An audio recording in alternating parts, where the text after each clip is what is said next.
করেছেন বাংলাদেশ আওয়ামী লীগের প্রতি তথা আওয়ামী লীগের তৃণমূল পর্যায়ের নেতাকর্মীদের প্রাণের যে সংগঠন আমাদের চাকলাহাট ইউনিয়ন আওয়ামী লীগকে তিনি আজকে তালামুক্ত অবমুক্ত করেছেন।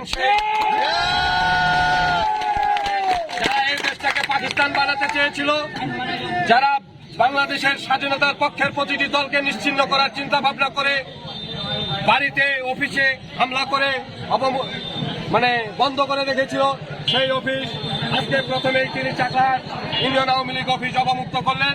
আমরা চাকলাহাট ইউনিয়ন আওয়ামী লীগ সহ সকল অঙ্গ সহযোগী সংগঠনের পক্ষ থেকে তিনার কাছে আমরা কৃতজ্ঞতা প্রকাশ করছি।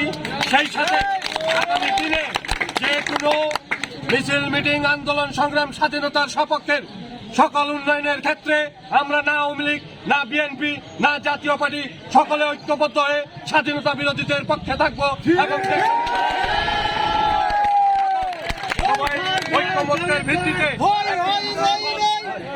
উন্নয়নমূলক ইউনিয়নের উন্নয়নের আহ্বান জানিয়ে আমি আমার কথা শেষ করছি।